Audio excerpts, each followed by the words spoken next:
रोज नाश्त्याला काय करायचं हा प्रश्न पडतो, पण आमच्याकडे काही नेहमी पोहे बनत नाही. पण आज माझ्याकडे म्हटलं चला पोहे बनवूया छान. आणि पोहे बनवता बनवता तुमच्याशी गप्पा मारूया. आणि आज मी पोह्यांमध्ये पाणी घालणार आहे. आणि पाणी घातल्यामुळे पोहे खूप सुंदर मऊ लुसलुशीत असे होतात. तुम्ही केलेत की नाही मला माहीत नाही, पण मी कसे करते ते तुम्हाला मी व्हिडिओ दाखवते आहे. नेहमीप्रमाणे आपण फोडणी करून घेतली, त्याच्यात थोडंसं पाणी घालायचं आहे, बटाटा फ्राय करून घेतला आहे आणि आपल्याकडे फ्रोझन मटार असतो तो मटार सुद्धा घालायचा. पोहे खूप सुंदर लागतात. आता मला पोह्यांवरून नाश्त्यावरून एक गंमत आठवली. ज्यावेळेस मुलगा लहान असतो तेव्हा ती आई येणं विचार करत नाही की त्याला भूक आहे किंवा नाही आहे, तरी पण ती आई त्याला 4 वेळा दिवसातनं भरवत असते.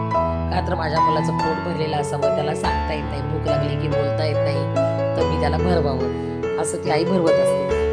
पण तीच आई जेव्हा म्हातारी होती ना, तर ती आई म्हातारपणात गप्प बसते. का? कारण तिची म्हातारपणातली बडबड मुलाला सहन होत नाही आणि मुलांना त्याचा राग येतो की मुलांना ते आवडत नाही.